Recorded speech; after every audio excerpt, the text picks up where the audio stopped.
Hello, hello, everyone. Welcome to my show, my second show. Not as exciting, maybe, as my first show, my first ever show, which I did a month and a half ago or so. I call what I do Now Here because now here, this is where I'm at. I'm just sharing from where I'm at this moment in time. And this show is all about imperfection. Um, I did not strive to make a perfect show for you all. But I hope that you feel inspired to go out there and do the thing, whatever it is, especially if imperfection, the fear of imperfection, is something that holds you back from doing what you want to do. I want to raise my thing up a little bit here. This is part of the see, okay, listen, I totally looked up the etymology of perfection and imperfection and what does that really mean. And interestingly, I'm now realizing I printed something out for myself and I didn't go get it. So there we go. Imperfection in action right here. From what I'm remembering is, perfection really means completion, coming through to completion, of course, flawless.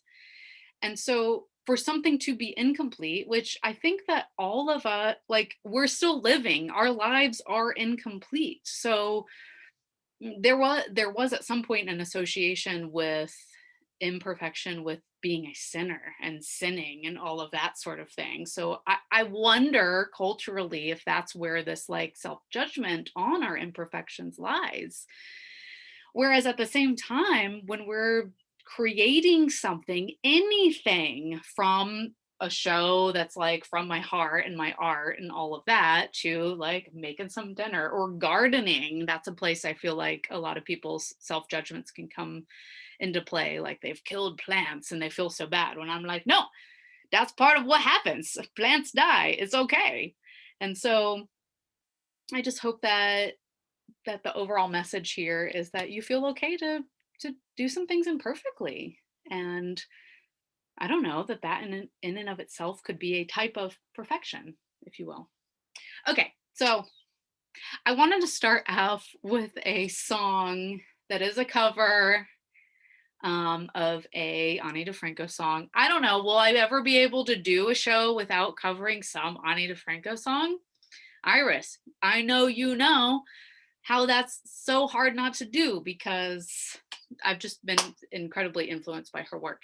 And this song, or, poem, or however you want to describe it, I won't use any musical accompaniment.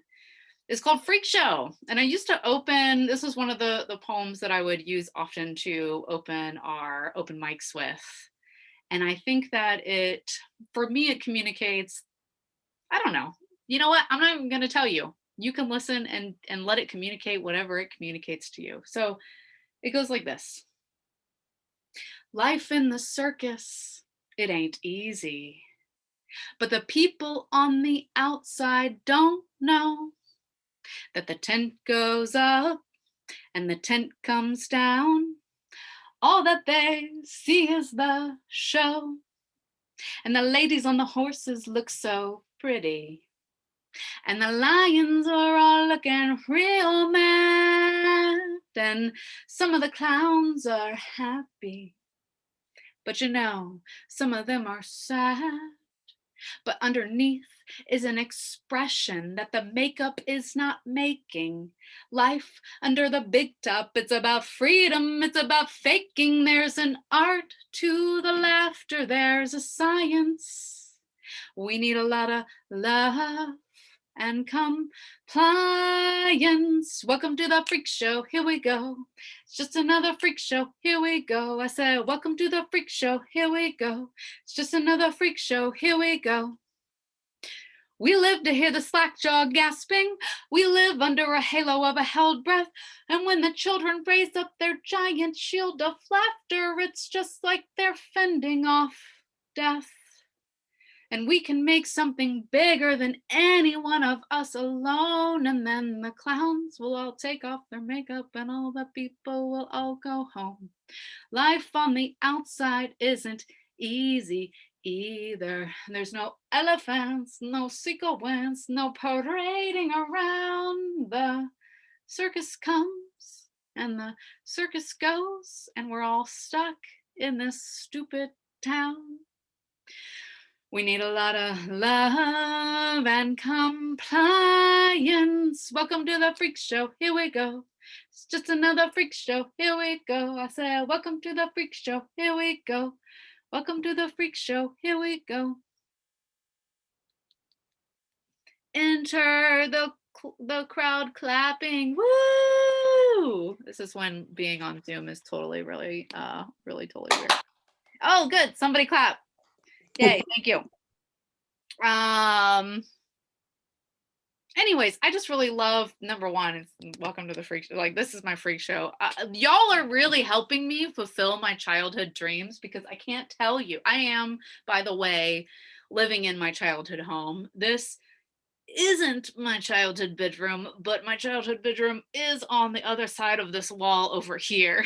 And the amount of times that I spent being in that room, singing to myself or playing around or whatever, you know, I feel like I've come back home. So to be in this digital age where I can share this with y'all and people want to show up, I mean, geez Louise, I'm living the life over here as a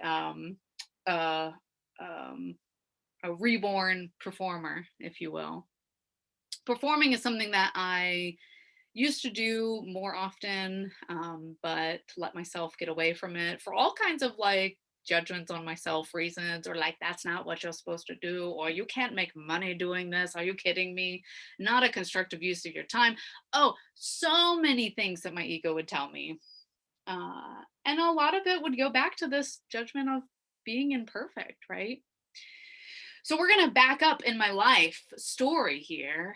And I did not plan to share this next poem with you until, I don't know, maybe about a couple hours ago, when I was sitting in meditation, trying to do some grounding work. And I just remembered this poem from when I was maybe 17. I wrote this poem. I had the writing assignment to write a poem about writing. If you ever don't know what to write about, just write about writing, and you know, something will happen.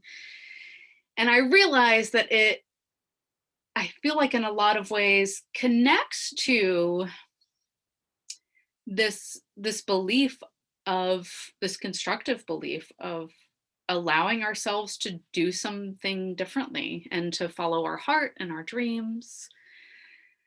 And writing was always one of those things for me. I don't remember not wanting to be a writer. Like, that was never, like, not writing was never an option. And so this is a poem about that, and about staying in touch with that spark of childhood, of just being creative no matter what it looks like or sounds like or whatever. And it's a poem from my original chapbook called Soaked. I searched around the house to see if I could find a copy of it, but otherwise I'd show it to you. And I do have a couple copies left. I am going to share a second poem from that chapbook, actually, because I'm not above sharing poems that are almost 20 years old, okay? Not above it. If I were to write this poem today, it probably would be differently, but whatever. This is it. It's called Paint by Letters. And it goes like this.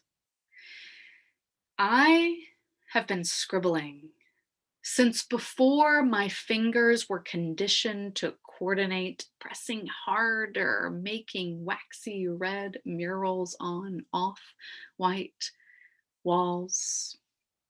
In lines and circles, I curved my dots the way I understood. Crowns were my fish and chalk, my birds, newspaper, concrete, spread thin like raw earth, my birth, Big Bang. Days of the week more numerous than God's. And then I learned the correct pattern of a pencil leading me to connect thought with code, with paper, with thought. Taught my hand to breathe itself life to my limb. In the rhythm of a second hand, letters never stood solo. Words shouted at me. They sang their blues. Their shapes were psalms to their own gods. And they sprouted like bamboo. Each sentence a stalk, and my pages the soil.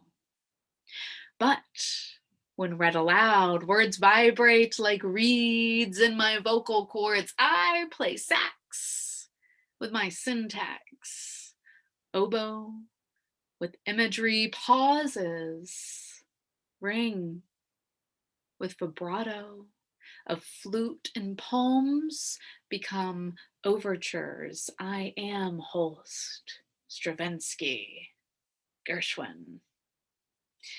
I have translated an intangible silence into the rusting of the moon, the final release of a grandmother's lungs. And I've learned that to color out of the lines is the only way to paint what I hear inside.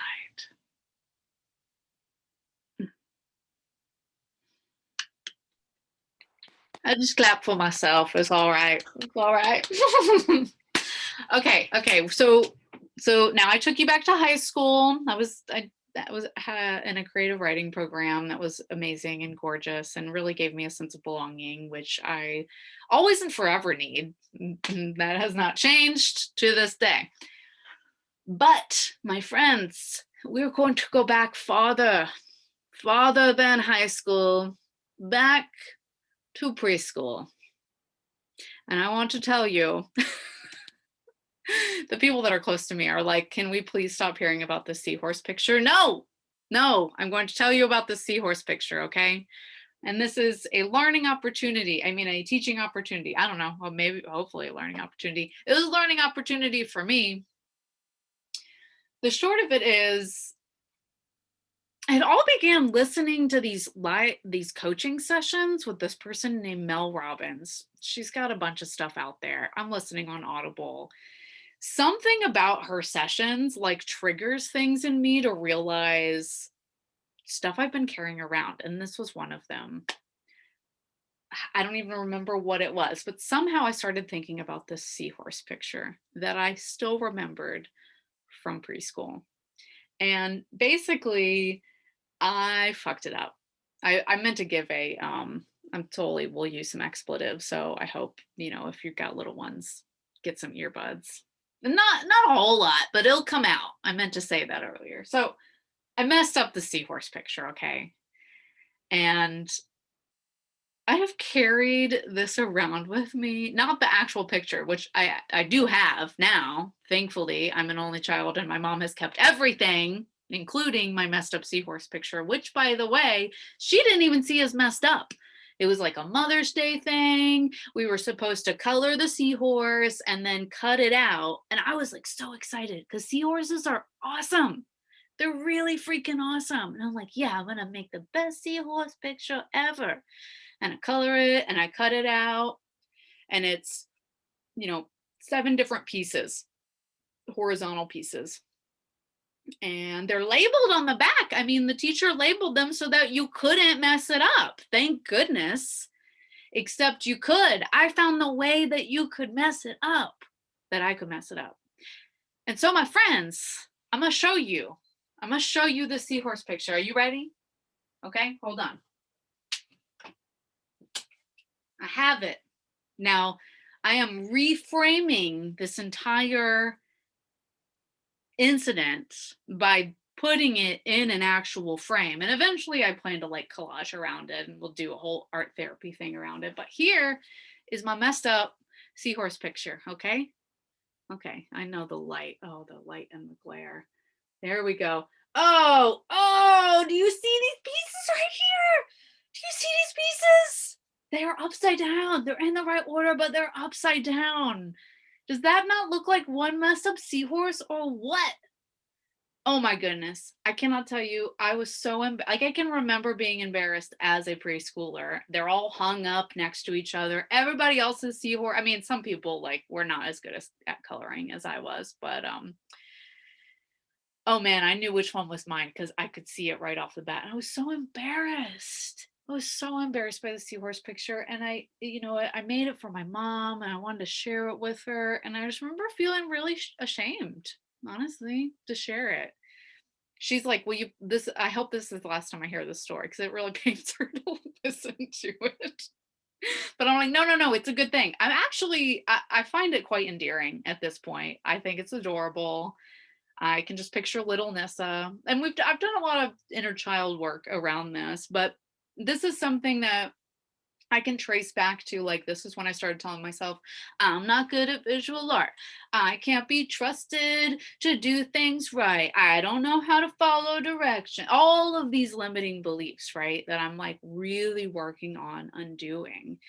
And God bless my mom because I remember her looking at it and going, "Oh, this is great." And I had to point out to her what was wrong with it.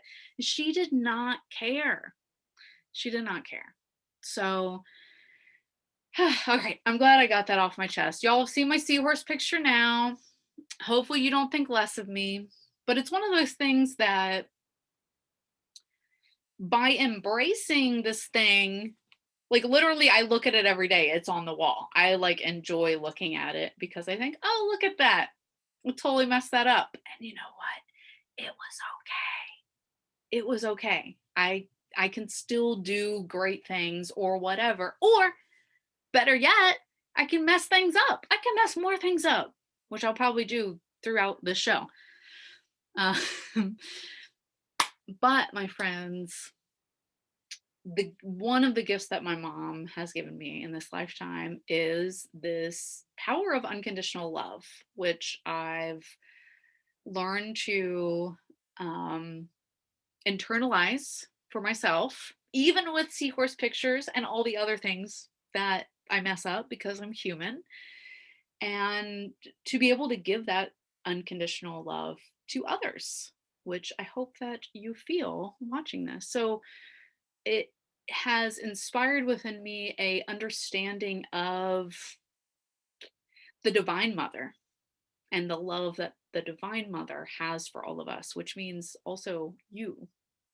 And so in that note, I want to share with you a poem that I have about the divine mother, which is in my chapbook As Light Ascends, and I do have copies of this. I don't have anywhere you can buy it online, but eventually, girl's got an imperfect website right now. It's all cool. Here's the poem.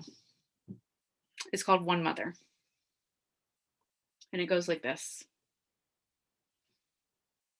She is like an egg, all round and wobbly, ceaselessly performing that silly dance, making sense of space surrounding her.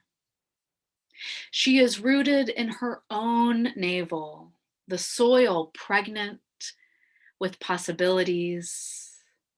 And when the wind picks up, she sways, smiling.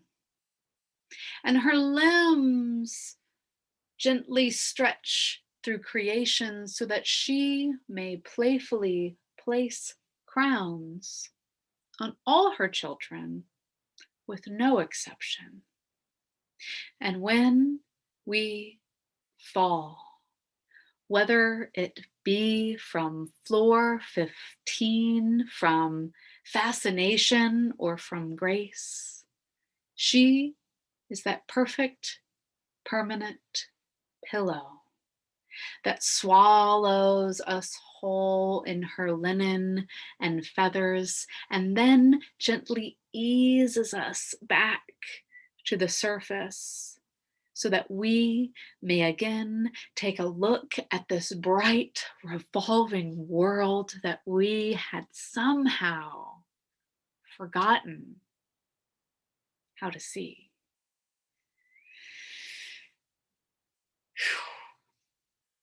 Poof. Into clapping here. All your silent adoration is wonderful. Okay. I hope you are enjoying this as much as I am. I just love sharing these poems. But I have 2 songs to share.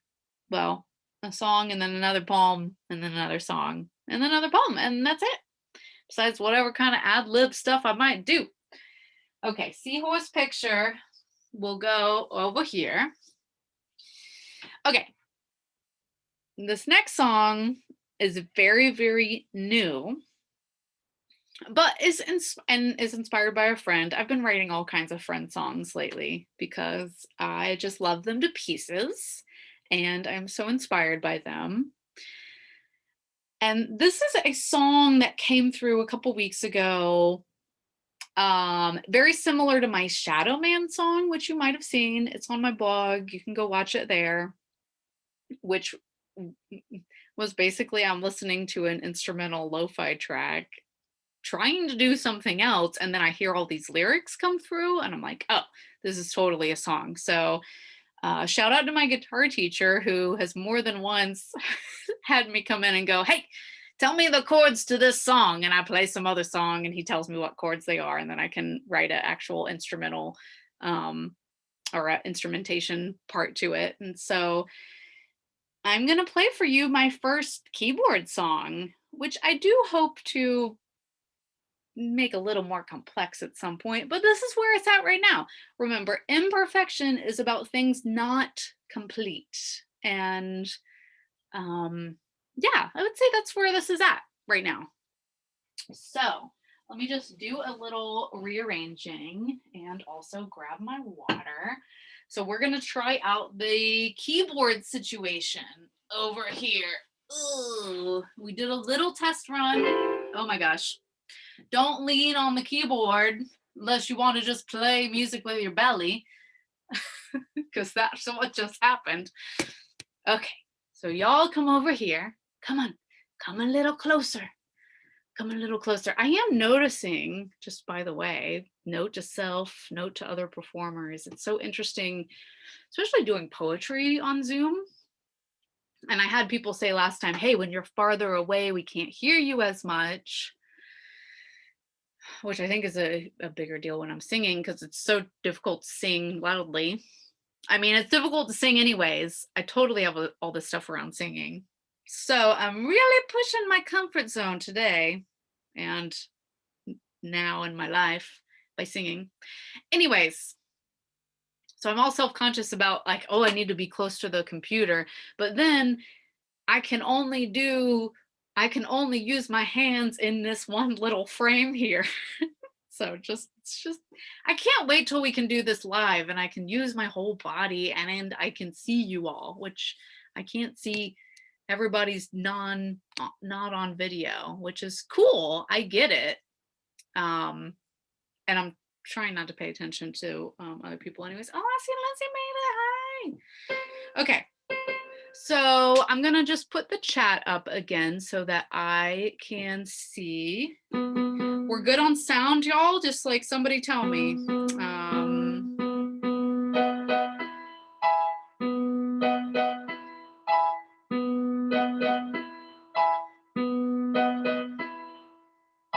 Radio silence. That's cool. I'm going to assume y'all can hear me. You're good. We can hear you. Okay, thanks. That's my tech support coming through. Okay, actually, the name of this song is Always Coming Through. Always Coming Through. Credit where credit's due. I didn't mean to rhyme that, but this who was it by? It's a song called First Light by Exogen, I think. Some, lo-fi track on Spotify. That's where it was inspired by. I try to create my own melody because, copyright and stuff.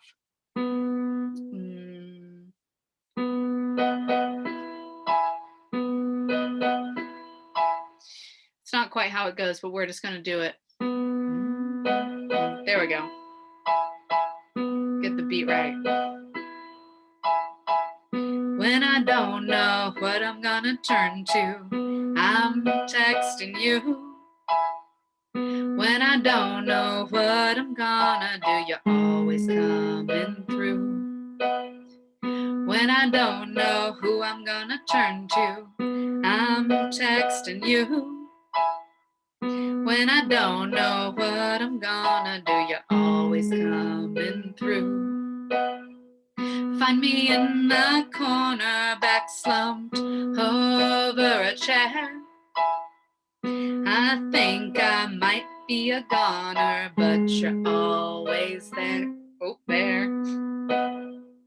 Find me in the bathroom, back slumped down on the floor.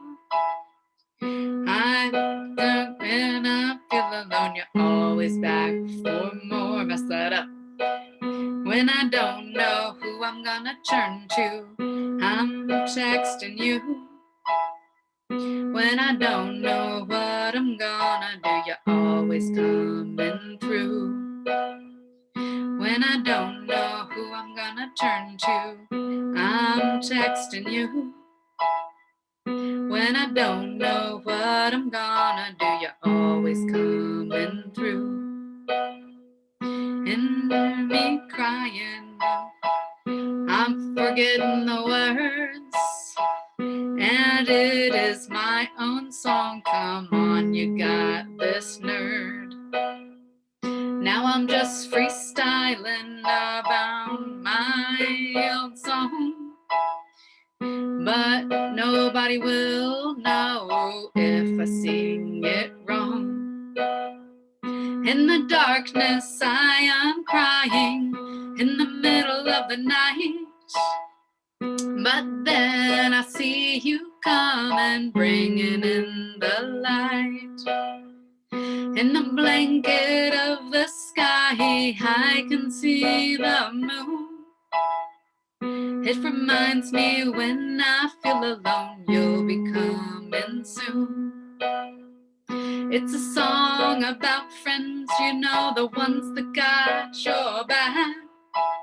Ones that will say you are tripping, cut yourself some slack. Ones that know you inside and out and don't care what they see. They aren't afraid to say that what I see is me.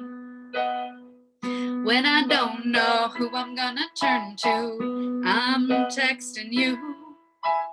When I don't know what I'm gonna do, you're always coming through. When I don't know who I'm gonna turn to, I'm texting you. When I don't know what I'm gonna do, you're always coming through. Always coming through.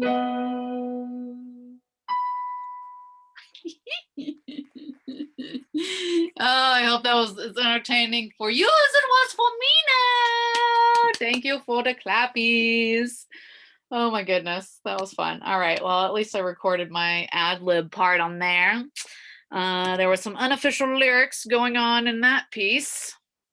Fun stuff. Okay, that was totally. I mean, it that I could apply that to many of my friends because they're freaking awesome. But specifically, that is a song for my friend Masu, who is in this mentorship with me in aromatic shamanism, and it's really intense. And it has brought up so much stuff for me. And she's someone that's really been there for me through that, as someone that is experiencing it too. And so I was just, I don't know, I heard this little melody and I started thinking about her and how many times I've texted her in times of distress and she's been there. And yeah, so that's for Masu, Mary Susan. Okay, so we are now entering into, I hope y'all are ready for this, buckle your seatbelts. This is the social consciousness cultural commentary part of the set. And I just, first off, I had been posting on social media most of this week about imperfection. Tell me, what has imperfection held you back from? And I've been getting some really interesting answers. General answers, multiple people saying living. Fear of imperfection has kept them from living. Another person said everything. I had some people write about how it's affected their jobs, their ability to be a boss and a leader, their ability to put themselves out there in their businesses. And, some of my alter ego, Businessa. I actually started to think, business. I mean, I love talking about business and marketing and all of that. And I believe that we all deserve the joy of doing what we love in this life and making a living from it. But I also feel like business is about getting down to business and telling you to cut this crap out because we need you all to do the things in this world that light you up. I get inspired by seeing that from all of you. So, I also had people share about issues with body image and how, imperfection equates to rejection and how they've experienced that in this life and have been working actually through performance. So I think that this is part of the power of performance through sharing in this way. And as an open micer, I think that's available for everybody, or I hope that you all feel that's available to you because I have learned over and over again that we all have something to share. Um, but also to segue into this next little portion here, um, somebody else commented around imperfection being manifested in our culture. I mean, and again, if perfection is about completion or imperfection is about not complete, not yet completed, our culture is definitely still working on that in a variety of ways. We've certainly seen that this past year with um, the continual realization by hopefully the popular culture of the real life issues of racism that that exist in this world, right? And the internalized racism and sexism that we all have. It's like hard to be in this culture and in this world and not have that. So with all of that being said, I felt called to share a poem from my past that I feel like expresses a lot of this. And I would not have thought to share this poem. I often hesitate from sharing this poem because it deals with some realness. Um, but I had someone else recently comment on social media, someone I don't even talk to that frequently, that spent a lot of time with me at open mic in the early days, who said, I always remember your fences poem. and and yeah, and I was like, maybe it's time to bring that back. So I'm curious to know how it hits these days. If it's in I may have changed some of the lines at this point in my head. We'll see how it comes out as I was practicing it. But this is a poem I wrote when I was 17. Being a white suburban girl from North Tampa, going to school in a very gentrified area in what would you call that? West Tampa, at a school that was literally, I mean, I would say half black, half white privileged kids, half black kids from the neighborhood, and that, of course, that's a generalization, but um, yeah, I would drive through a neighborhood seemingly very different from my own. And I started to notice something in those drives, and I couldn't not write about it. So, um, please know this is an example where, well, whatever, I'm not even going to qualify it. Here we go. This is called Picket Fences. I drove past houses with cracked windows and chipped paint that looked like the faces of old ladies who spent too much of their youth in the sun.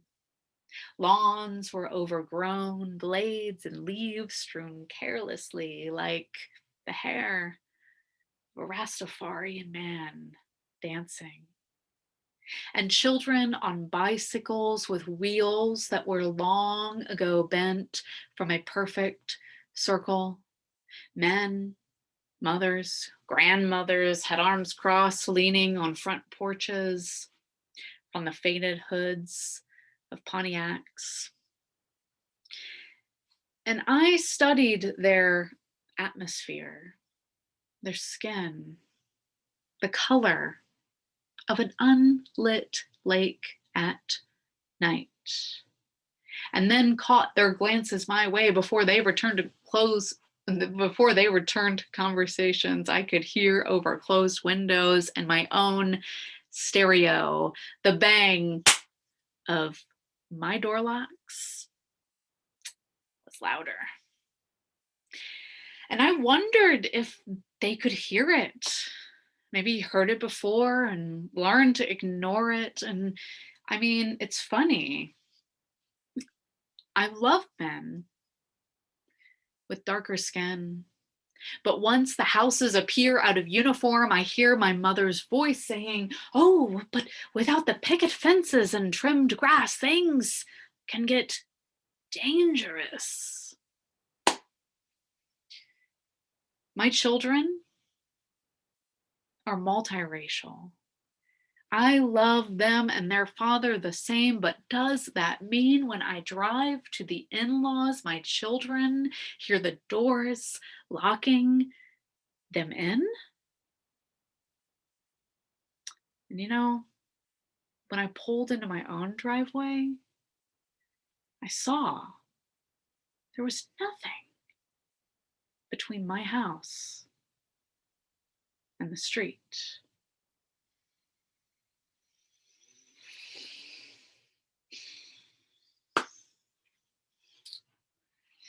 All right. That's the silence. Whew. That's all I gotta say. You ready for another one? So we're gonna keep this going.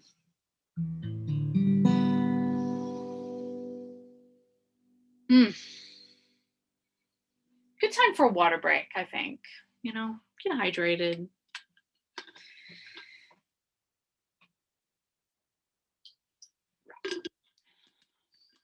So the last poem, this next song, they bring up stuff.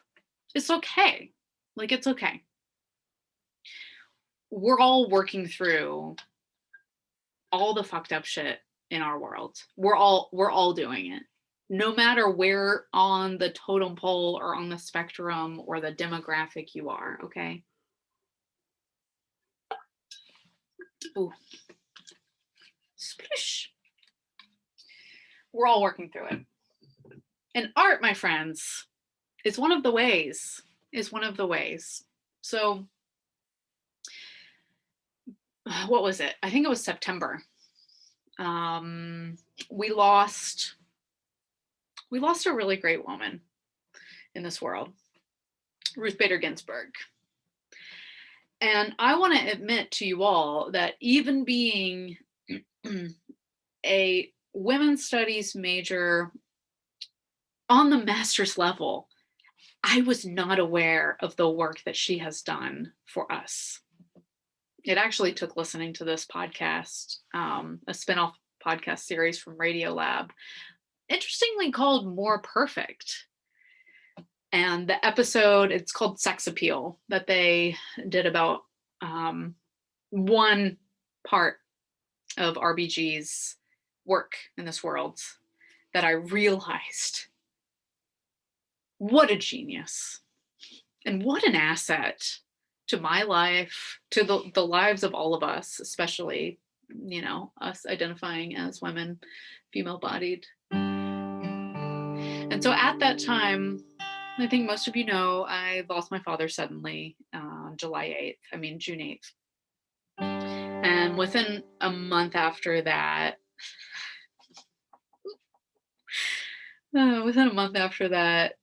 Hamilton was released on Disney Plus, and I will tell you what, that became such a great. You're like, wait, I thought she was talking about RBG. I'm gonna get there, okay? It's gonna come back around.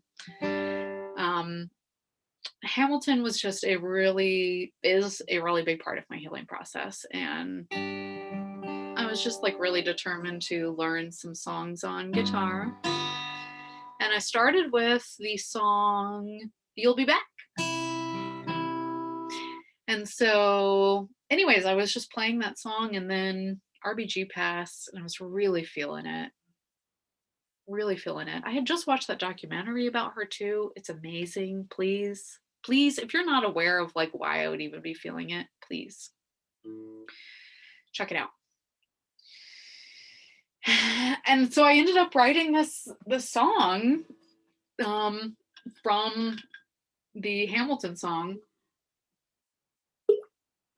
Oh my gosh, it keeps doing that and getting water all over my face.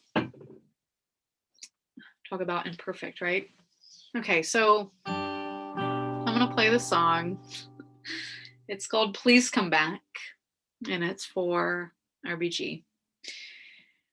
I'm gonna try not to sing the lyrics from the original song, which has been a challenge as I've been practicing it, but you know what?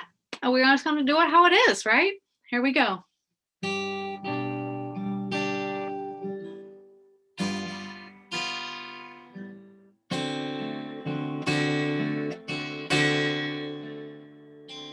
You say the price of our loss shouldn't be paid based on gender or sex. We cry at the cost of your loss and are afraid of what might happen next. It's too soon. I know you gave us so many years to learn from you, but we were not through. Despite what we've gained, there's so much more work left to do. Please come back, RBG. I don't know who else we have to leave. What's for sure, not later now. We gotta find a way to make it somehow. Oceans rise, empires fall. We've put up with crap for far too long. And when push comes to shove, I will build a feminist battalion in remembrance of your love. Da da da da da da da da da da da da da da da da da da da. You fought for us to have a place to belong, but I wish I could give you more than the song. So I'll read your dissensions and make it my intention to continue on your mission, your sacred, divine mission, forever and ever and ever and ever. But please, God, don't let it take forever.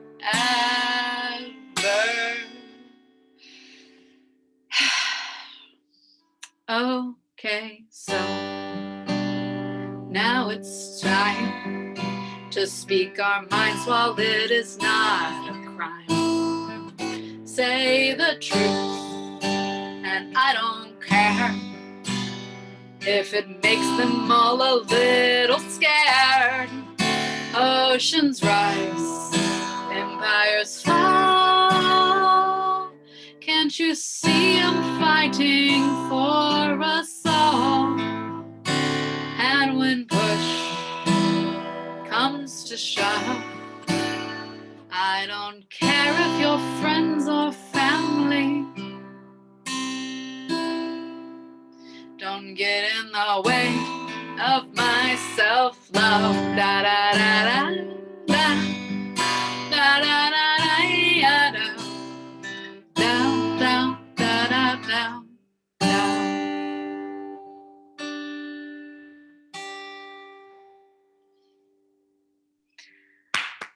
Yay! Thank you. Whew, that's the hardest part of the show right there. Oh my goodness. If you don't know the original song, it's really challenging because it's a Broadway song sung by an amazing singer. So I hope I did it justice, especially for old RBG. And, you know, the fight we're still having within ourselves, within the world we live in. You know, we've all internalized all of this stuff, and it is really hard to sort through it all. So, yeah. Well, my friends, I didn't mention, but if you know, are like, man, this was great. Nissa, I want you to keep doing this. I will totally accept some tips on Venmo. Nissa-Hanger on Venmo, if you know how to do that. And I only have one more piece for you, and it is not an original. It is a poem that people thought was my original because I did it frequently at open mic. I was not the only one that would share this poem at open mic. It just became a regular one. You've probably already heard me share it before, but I thought it would be a good one to end on, especially with this idea of allowing ourselves to be imperfect and and knowing that we still have a place in that imperfection. And this poem is Wild Geese by Mary Oliver. And she says, you do not have to be good.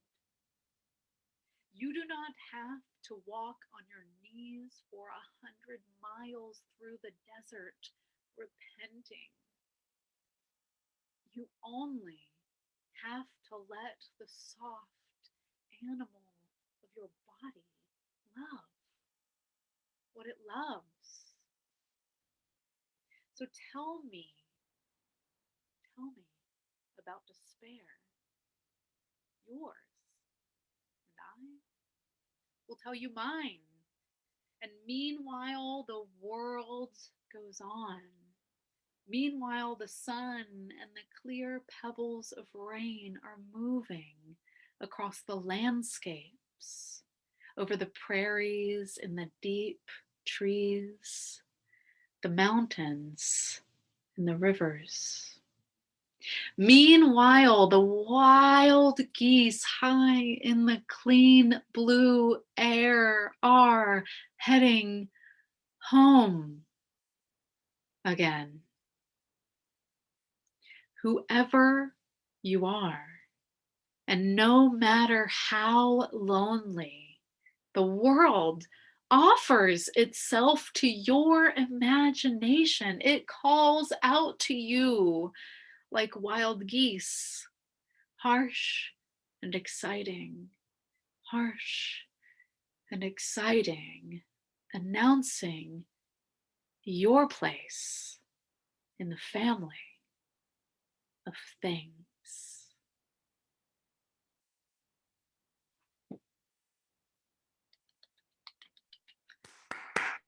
Thank you so much for being here, for listening, for allowing me to share these these little things that I have inside me that I do by myself all the time, but it's a different experience to share it with other people.